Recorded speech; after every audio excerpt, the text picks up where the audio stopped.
미라클 모닝 애청자 여러분, 안녕하십니까? 200년간의 노예의 고통에서 벗어난 사람들이라고 하는 제목으로 오늘 말씀을 같이 나누겠습니다. 예레미야 15장 2절은 이렇게 말씀합니다. 만일 그들이 네게 말하기를 우리가 어디로 나아가리요 하거든 너는 그들에게 이르기를 주가 이같이 말하노라. 죽을 자는 죽음으로 나아가고 칼을 받을 자는 칼로 나아가며 기근을 당할 자는 기근으로 나아가고 포로될 자는 포로됨으로 나아갈지니라 하라 라고 말씀을 했습니다.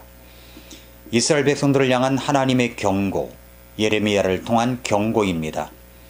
그들에게 심판이 다가옵니다. 죽을 자는 죽음으로 갈 것입니다. 칼을 받을 자도 있을 것입니다. 기근을 당할 자도 있을 것입니다.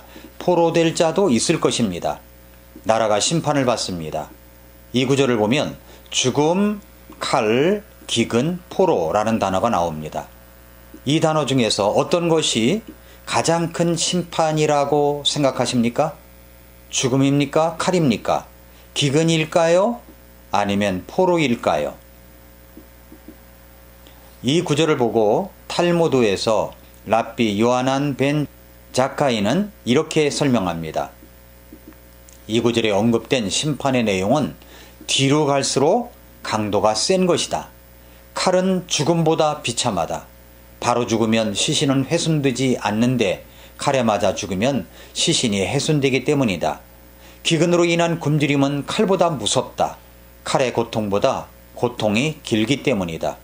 포로, 노예의 삶은 이 모든 것보다 힘들다. 왜냐하면 위의 세 가지 고통을 언제든지 당할 수 있기 때문이다 라고 했습니다. 자, 여기서 포로의 삶, 이것이 가장 큰 고통입니다. 포로된 노예의 삶의 고통은 죽음과 칼과 그리고 기근을 향한 고통보다도 더 큰 고통이라는 사실입니다. 포로의 삶, 사람은 무엇인가의 포로로 살고 있습니다. 포로 혹은 노예라고 하는 것은 자유가 없다는 것이죠. 끌려다닌다는 것입니다. 내 마음대로 할 수가 없다는 것입니다. 포로가 된 노예의 삶은 칼의 고통도 갖고 있습니다. 포로의 삶은 죽음의 고통도 갖고 있습니다. 포로의 삶은 기근의 고통도 갖고 있습니다. 이 세 가지의 고통이 모두 포함되어 있는 것이 바로 포로의 고통입니다. 실감할 수 있으시겠습니까? 아주 오래전에 뿌리라는 소설의 이야기를 방송 드라마로 영화로 방영되었던 드라마가 있었습니다. 뿌리라는 소설이 있었습니다.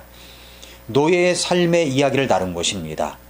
뿌리, 아프리카에서 노예로 끌려와 자유를 찾는 한 흑인의 이야기. 우리나라에서도 큰 인기가 있었던 드라마였습니다. 요즘 세대들은 잘 모를 것도 같습니다만 그러나 나이가 지긋한 분들은 아마 잘 아는 드라마였을 것입니다. 주인공 노예로 살아가는 쿤타 킨테. 그래서 친구들끼리 얼굴이 시커먼 친구를 보면 이 쿤타 킨테 닮은 놈아, 이 쿤타 킨테 닮은 놈아 하면서 놀려대곤 했던 기억이 납니다. 노예로 납치되어 미국으로 온 아프리카 소년 쿤타 킨테와 그 후 200년간 그의 후손이 겪는 파란만장한 미국 흑인들의 노예로서의 뼈아픈 역사를 담은 알렉스 헤일리 대표작 뿌리입니다. 쿤타 킨테의 7대 손까지 200년. 알렉스 헤일리가 어린 시절 외할머니에게서 들은 아프리카 조상에 대한 단편적인 이야기에 10여 년간의 자료조사로 재구성한 르포르타즈 문학의 걸작입니다. 르포르타즈라는 말은 영화나 신문이나 방송, 잡지 등에서 현지로부터의 보고기사, 사회적인 그 연설에 대하여 보고자의 주관을 섞지 않고 객관적으로 서술하는 것을 의미합니다. 이런 줄거리입니다. 1750년 이른봄 서아프리카의 감비아 해안으로부터 강을 나흘간 거슬러 올라가면 주풀의 마을이 나오는데 그곳에 사는 오모로 킨테와 그리고 빈타 부부에게서 산의 아이가 태어납니다. 마을 사람들은 그를 축복하며 기도해 줍니다. 그 아이 이름은 쿤타라고 이름을 붙여줬습니다. 그의 아버지는 여느 아버지처럼 그 아이를 껴안고 축복합니다. 달과 별을 향하여 아이를 높이 들고 봐라 쿤타, 너보다 위대한 것은 하늘뿐이다 라고 말합니다. 쿤타는 무럭무럭 잘 자랐습니다. 예의 범절도 배웠고요. 그리고 공동체의 일원으로서 알아야 할 것도 배워갔습니다. 그러나 흑인 소년 쿤타가 16살 때 몸집을 만드는 나무를 찾다가 백인에게 잡혔습니다. 그리고 등짝에 노예라는 이 도장 불인두질을 당하고 노예선에 강제로 올라타게 됩니다. 백인 군대가 흑인들을 잡아 노예로 팔아넘기는 노예 상인들이었습니다. 그들은 마을을 습격하고 약탈하고 불을 지르고 많은 흑인들에게 쇠사슬을 달아서 노예로 수출했던 것입니다. 소년 쿤타와 그 일행은 쇠사슬에 묶인 채 배 밑바닥에 던져졌고 대소변과 토해낸 것들에 뒤섞여서 석 달을 지냈습니다. 지옥과 같은 항해에서 3분의 1은 죽었습니다. 미국에 도착한 쿤테는 어느 농장주에게 팔려갔습니다. 도저히 그런 상황을 받아들이기 힘들었던 쿤타는 자주 탈주를 기도했습니다. 그렇게 4번째 탈주 때 노예 추적업자의 추적을 받아서 잡히게 되었고, 거세를 당하든지 발을 반쯤 잘려든지 한쪽을 택하라 라는 강요 아래 쿤타는 발이 잘리는 쪽을 택합니다. 그렇게 쿤타는 노예로 계속 살아갑니다. 결혼을 했지만 자식들도 노예였습니다. 또 그 자식을 낳았지만 그래도 노예였습니다. 자식을 몇 명 낳았든 모두 노예였습니다. 그렇게 7대 손까지 200년을 노예로 산 것입니다. 이쯤에서 우리가 처음에 읽었던 말씀 예레미야 15장 2절을 다시 읽어보겠습니다. 만일 그들이 내게 말하기를 우리가 어디로 나아가리요 하거든 너는 그들에게 이르기를 주가 이같이 말하노라. 죽을 자는 죽음으로 나아가고 칼을 받을 자는 칼로 나아가며 기근을 당할 자는 기근으로 나아가고 포로될 자는 포로됨으로 나아갈지니라 하라. 무엇이 가장 고통이라고요? 무엇이 가장 큰 고통이라고요? 포로입니다. 노예가 된 포로입니다. 그렇게 포로로 여러분이 살아가고 여러분의 자식도 살아가고 여러분의 자식의 자식도 살아가고 그렇게 후대 자손이 계속 포로로 살아간다면 어떻겠습니까? 그렇게 포로로 살아가는 것을 선택하시겠습니까? 여러분은 무엇의 포로가 되어 노예가 되어 살아가고 있는 것은 아닌지 한번 생각해 보십시오. 죽음의 고통보다 큰 것이 칼의 고통입니다. 칼의 고통보다 큰 것이 기근의 고통입니다. 그런데 그것과는 비교도 안 되는 고통이 포로의 고통이라는 것을 생각하면서 말입니다. 혹시 여러분은 무엇의 포로로 살아가고 있지는 않습니까? 혹시 여러분은 누구의 포로로 살아가고 있는 것은 아닙니까? 생각해 보십시오. 어떤 사람은 쾌락의 포로로 살아갑니다.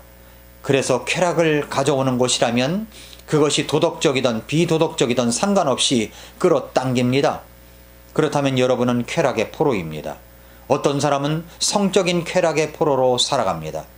그렇게 포로가 된 줄도 모르고 커밍아웃 하면서 소소인권을 말하는 것이 바로 동성애자들입니다. 어떤 사람은 분노의 포로로 살아갑니다. 늘 화가 나 있습니다. 얼굴에 웃음을 거의 찾아볼 수가 없습니다. 아니, 예배가 끝나면 하나님의 임재를 경험하고 말씀을 받았으면 예배 끝나고 나갈 때 이 얼굴 근육이 풀려 있어야 하는데 들어올 때 굳어져 있던 얼굴 그대로 나갑니다. 그런 분은 이 부정적인 자아의 포로가 되어 있는 사람들입니다.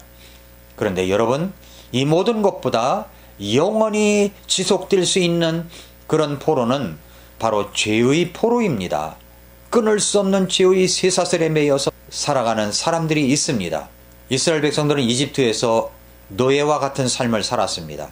그들은 너무 고통스러워서 이 노예의 삶을 벗어나고 싶은 간절한 열망을 가지고 있었습니다. 그래서 하나님께 부르짖습니다. 노예의 삶에서, 포로의 삶에서 벗어나게 해달라고요. 그렇게 포로의 삶에서 벗어나기 위해서 그들은 어떻게 해야 했을까요? 그들이 할 수 있는 일이라곤 아무것도 없었습니다. 그저 하나님께서 하시는 일을 보고 때가 되면 이집트를 빠져나가면 되었습니다.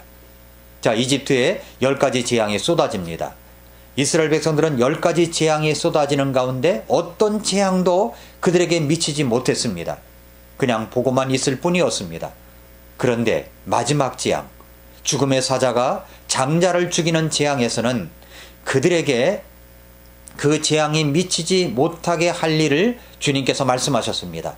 지금까지 그들은 노예로 역한 노동에 시달리며 살았습니다. 이제는 그 재앙에서 벗어날 수 있는 그 한 가지로 인하여 노예적인 삶도 장자의 죽음도 면할 수 있는 것이었습니다. 그것은 바로 유월절 사건입니다. 어린 양을 잡아서 그 피를 내 집 입구에 문기둥에 바르는 것이었습니다. 그 피가 있으면 죽음의 사자가 넘어가지만 그 피가 없으면 그 집 안으로 들어가 죽음의 사자가 장자를 죽이는 재앙입니다. 자, 유월절에 축복이 시작되는 것입니다. 그 어린 양의 피를 볼 때면 죽음의 사자가 들어가 장자를 죽이는 심판이 넘어가지만 없으면 그 집으로 들어가 재앙이 내려집니다. 그런데 신약에서 와서 그 유월절 어린 양의 피를 누구를 말하는 것입니까? 그 어린 양의 피는 누구를 말하는 것입니까? 바로 예수님의 십자가에서 흘리신 피, 예수님의 보혈을 말합니다. 고린도전서 5장 7절에서 우리의 유월절 어린 양, 곧 그리스도께서 우리를 위하여 희생물이 되셨느니라 했습니다. 그렇습니다. 우리를 죄의 노예에서, 죄의 포로에서 해방시켜 주시며 자유를 주실 수 있는 분은 바로 예수 그리스도의 십자가의 피를 통해서뿐입니다. 그 피가 우리를 자유케 하십니다. 그 예수님께서 우리를 포로의 삶에서 자유의 삶으로 해방시켜 주십니다.